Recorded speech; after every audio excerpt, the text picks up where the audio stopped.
It's a new year, officially a new name, and a self-described aggressive new car for Sauber's huge rebrand of its F1 team, which will bridge the gap to Audi's debut in a couple of years' time. The Stake F1 Team C44, to give this car its full title, has a bright new colour scheme to mark the switch from Sauber's Alfa Romeo era to the start of this 2-year Audi transition. But the boldness goes well beyond running a bright green highlighter across a carbon base, as this car has some catching up to do in F1's super competitive midfield, and to ensure these vital 2 years aren't wasted for team co-owner Audi ahead of its own official 2026 entry. There are plenty of changes we can see already that are aimed at achieving that. New technical director James Key calls this virtually a completely new car, with just a few carryover areas at the rear from its predecessor. And as he told our man on the ground at the team's launch, Ed Straw, the C44 is seen as an aggressive design with a lot of potential.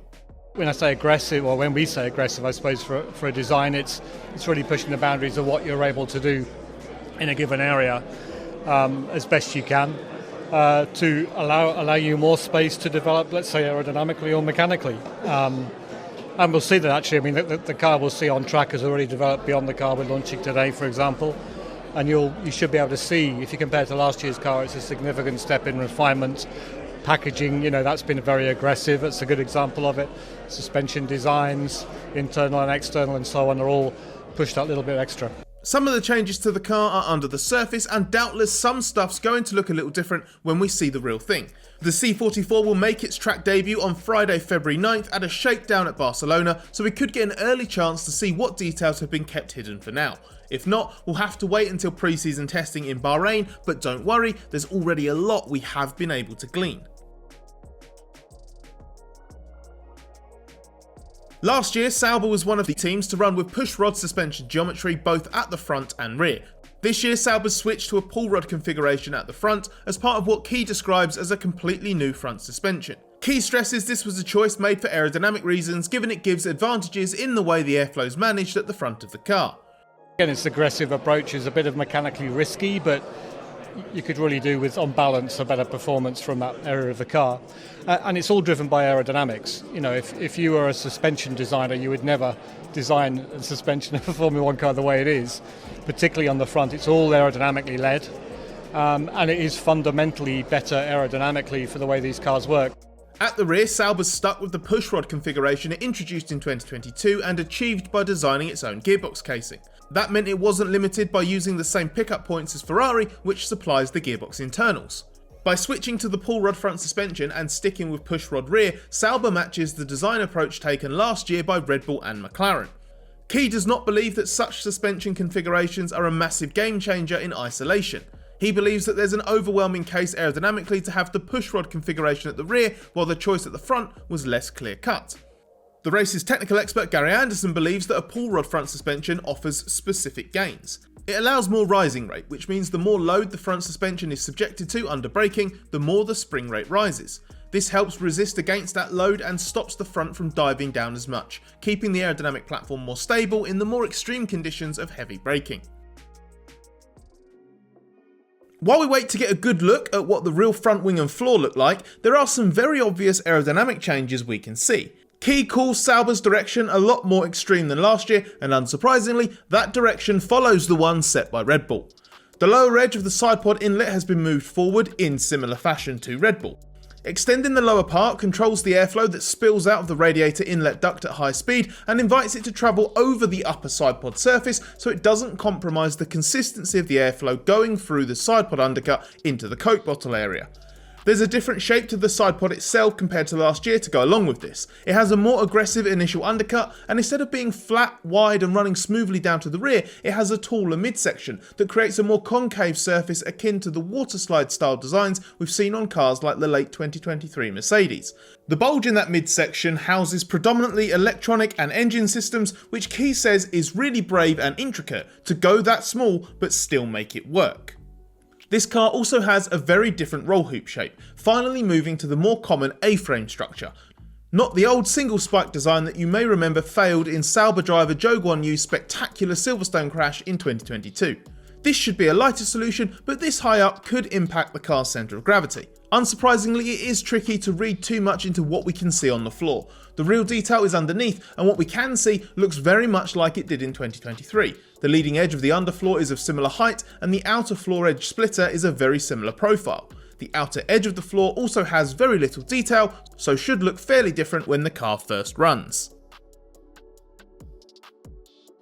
You've probably noticed by now we're hearing a lot of technical director Key talking about this car, although ironically he hasn't had a huge amount to do with it given he only started work at Sauber in September last year. That means the C44 obviously wasn't conceived under the former McLaren man, and he admits that the team had to commit to an ambitious direction well before I joined, but he has had time to influence this. The fact Key was axed from McLaren means questions over whether he's really the right man to spearhead the technical side of things for Audi's soon-to-be works team, but Sauber CEO Andreas Seidel, who was Key's boss at McLaren, clearly believes in him. And Key was still at McLaren until early last year, so did play a role in some of the breakthroughs in understanding that helped that team leap forward. So his technical leadership could be crucial in tackling Sauber's weaknesses, especially as there does appear to be some low-hanging fruit. Sauber had a poor season in 2023, reaching Q3 just 5 times and never finishing a race higher than 8th. It also had the slowest car on average. On the plus side, its deficit was only 1.6%, meaning that if the aggressive changes this year yield a good performance step, it's within striking distance of being a regular top 10 threat. After he joined last year, Key quickly recognised several obvious areas for improvement. While he wouldn't and still won't say exactly what they were, he cited a couple of things on the aero side that really stood out to me which were causing some of the losses. Promisingly, he suggested there's a lot of time to be gained from tackling those. The 2023 Sauber had too much drag and couldn't always run at as low a ride height as was hoped without skid wear problems. The car also still suffered from the rear end instability problems in faster corners, even though that weakness was improved from the previous year. It usually worked better in slower corners. And Key also pointed to how the team approached tyre management as needing to improve, calling it quite far behind where we needed it to be. From what Key told us at the launch, a lot of these problems should be alleviated by having a better understood, more refined mechanical platform that's actually fit for purpose with these low, stiff ground effect cars, and that's a result of suspension changes the team was already shifting towards before his arrival. One factor that will be key to putting up a better fight in the midfield will be making more progress on turning new designs into parts. Sauber got better last year with the effectiveness of the upgrades that did make it to the track, but was nowhere near as prolific as, say, Red Bull's second team, and its production capacity still needs to get better. There should be an opportunity to do that this year. Sauber invested in its production and design departments at Hinwil in 2023, as well as a new CFD configuration that improved its calculation capacity and output. This aids a relatively old but still effective wind tunnel, the one built with the cash the team earned by selling Kimi Räikkönen to McLaren after his rookie F1 season way back in 2001. Key describes that wind tunnel as legendary and at a really good level, but as rivals have invested heavily in the same technology in recent years, it has needed some improvement. Sauber went from, as Key puts it, being ahead of the curve on the wind tunnel to behind it. But a big plan to upgrade it as part of the ramp up to becoming Audi's works team in 2026 is underway, and it's already providing high fidelity data to help drive development of the 2024 car. Basically, these wind tunnel upgrades are about measuring things to a higher standard rather than fixing any problems.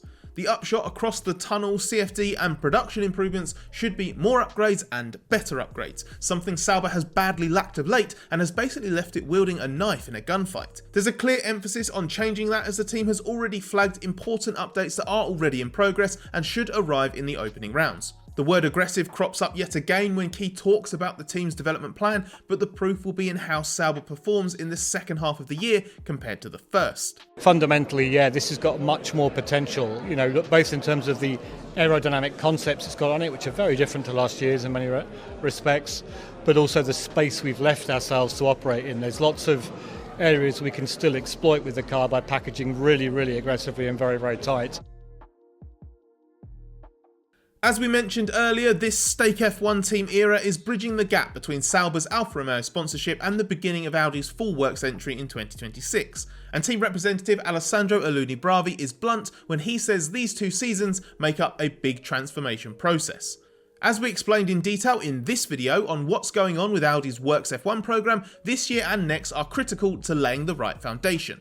Turning a lower midfield entry into a team that can deliver on Audi's target of being very competitive within 3 years is not the work of a moment. And this is a team that finished 9th last year, regressing from 2022, so it clearly needs to get its act together or alarm bells will be ringing in Germany. The good news is that with investment from both the Sauber and Audi sides, there's work going on to improve this team in all areas. We've already discussed the technical infrastructure improvements at Sauber's headquarters, but there's also a technical recruitment drive that Key, unsurprisingly, is particularly excited about, in addition to more experienced race team personnel already being hired and new pit stop equipment being made available this year. The message is clear. Audi cannot afford for this team to tread water in 2024, and with so much changing, not just the name and the livery, there's no excuse not to start scoring better results. It would be too much to expect this team to produce an Aston Martin style turnaround and start 2024 scoring podiums, although what a story it would be if that did happen. But even if we have to be realistic for how high the ceiling can be, improving on a miserable and pretty anonymous 2023 is an absolute must.